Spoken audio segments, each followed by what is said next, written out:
Hello everyone and welcome back to Matuto Tayo channel.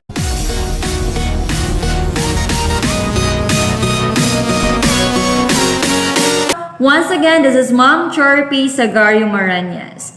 Karon maghisgot kita about sa addition and subtraction of decimals. Okay, but before ta magsugod, mag-review sa ta unsa ang decimal number. Okay, we have 3.16, 300.016, 0.176 thousandths, we have 2.06, and we have 205.1762. Okay, sa kaning tanan, no? Example sa decimal number. Okay, now, unsa gan ikaw yung part sa decimal number? We have the whole part, we have the decimal point, and then we have the decimal part.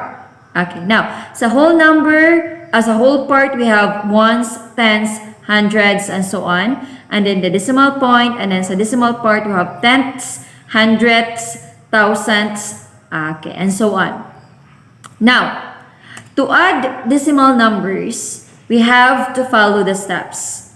First step, write down the numbers, one under the other, and with the decimal points lined up. It means, dapat naka-lined up ang every digits niya. Okay, now, ang ones tungod sa ones, ang tens tungod sa tens, ang hundreds tungod sa hundreds, ang decimal point dapat magtungod, ang tenths, hundredths, thousandths, and so on. Kas gets? Okay.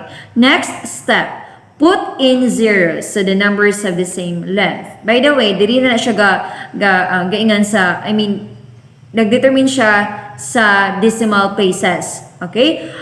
If ang first nga given is in 1 lang siya, no, decimal place, for example, naka-tenths lang siya, and then ang ikaduha is in hundredths place.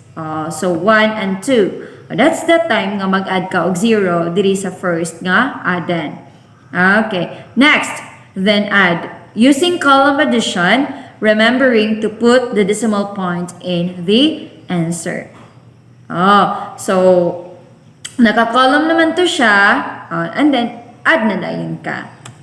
For example, 2.4 plus 6.6. So 4 plus 6, the answer is 10. So 0 and then carry 1. So yes, na. Now locate first the decimal point. So we have, okay, diha ta mag-point. Now 1 plus 2 plus 6, the answer is 9. So your final answer now is 9.0. Wow! Or that is only 9. No, whole number nga 9. Kay 0 naman po ang yang decimal place. Okay, ang sa yang decimal part, ang yang value is 0. Okay. Next example. 1.45 plus 1.25. So the answer is, so itong first step, dapat naka-lined up, no? Sila tanan. So, ang ones tungod, 1, 1 tungod, ang decimal point, ang tenths place, and then ang hundredths place. Okay, wala pa ta nag-add og 0 dungag, kay parihara man sila og length.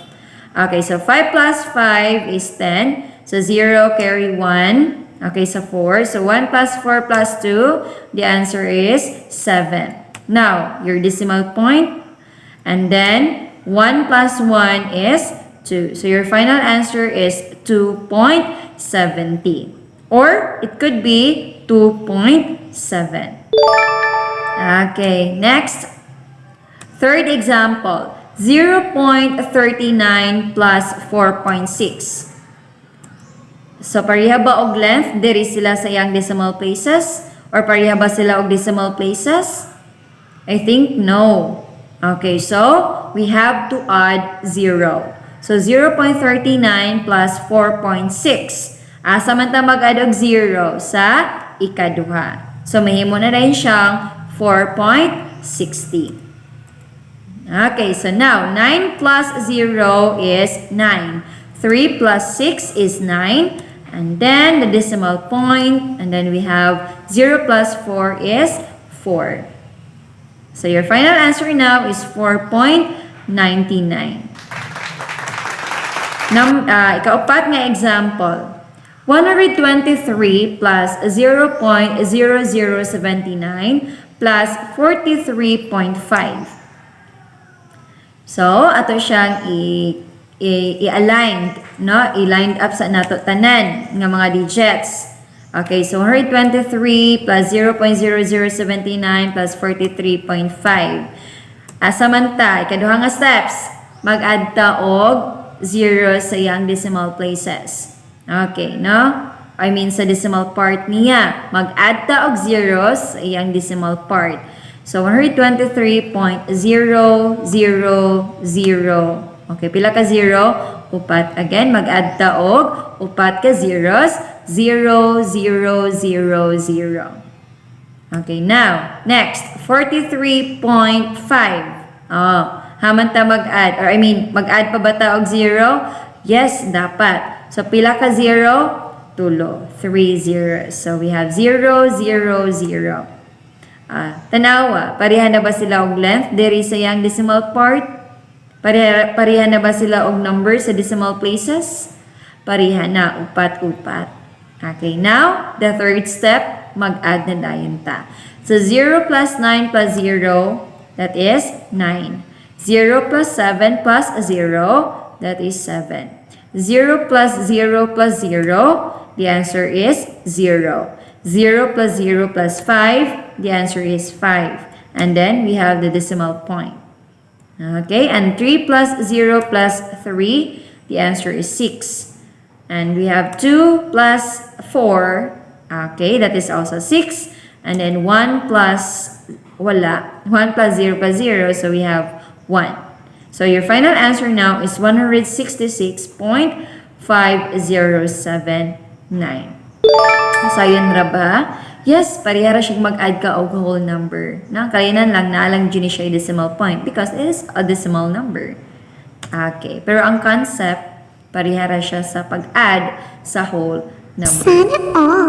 Okay, now let's proceed to subtraction of decimals. Okay, so to find the difference, first step, you have to line up decimals. Again, pareha siya sa addition, imo siyang ilinya, no? I-column mo siya, pareha dapat, no? Tungod dapat. Okay? Next, add trailing zeros as placeholders. Again, the same sa addition, mag-add ka og additional zeros if dili sila pareha og number of decimal places. Okay? Ika-third step, kato na, subtract and drop down decimal. For example, the 10.6 minus 1.75. So, the decimal part sa first given or sa minuin, no, is in tenths place only, while ang subtrahend is in hundredths place. So na siya kulang usa nga digit. So that's the time mag-add ta og 0. So nahimo na rin siyang 10.60 minus 1.75, and the answer is 8.85. Okay, next example, 6.6 minus 4.2. So, dako ang nasa taas, no? Gamay ang nasa ubod. So, sayon ra siya pag subtract. Okay. So, 6 minus 2, the answer is 4. And then, locate your decimal points. Okay, and then, you have, okay, decimal point, no? Di na ka mag-decimal point. Next, 6 minus 4, the answer is 2. Second example, 9.39 minus 4.6. Okay, this time, we have 2 decimal places sa minuin and then 1 decimal place sa atong subtrahend. So, aman ta mag-add og 0, of course, sa subtrahend. Okay, so mahimo na din siyang 4.60. 9 minus 0, the answer is 9. 3 minus 6, of course, it cannot be. No? So, we have to borrow a group of 10 sa 9. So, ang 3, mahimo siyang 13. Ang 9, mahimong 8. So, 13 minus 6, the answer is 9. And then, don't forget your decimal point. And then, 8 minus 4, the answer is 4. Now, your difference is 4.99. Third example, 123 minus 0.0079. So, a whole number minus a decimal number.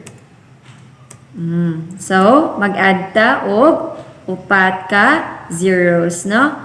To complete the number of decimal places nga naa sa ikaduha or naa sa subtrahend.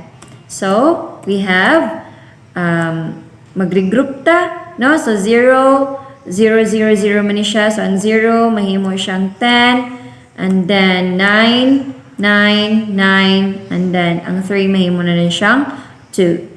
Okay, as you can see nga, pwede na nato siyang masubtract. So, 10 minus 9, the answer is 1. 9 minus 7, the answer is 2. 9 minus 0, the answer is 9. 9 minus 0, the answer is 9. Now, don't forget to write, no, to locate your decimal points. So, we have there. Okay, and then now proceed to subtracting, no, the whole part. So, 2 minus 0 is 2. And then 2 minus 0 is 2. Then 1 minus 0 is 1. So your final answer now is 122.9921. Wow! Okay. That's all for now. So next video will be about the multiplication and division of decimals. So I hope nga namoy na-learn again nasa itong video tutorial. So don't forget to subscribe na our YouTube channel, Matuto Tayo Channel. Okay, and that's all for today. Goodbye!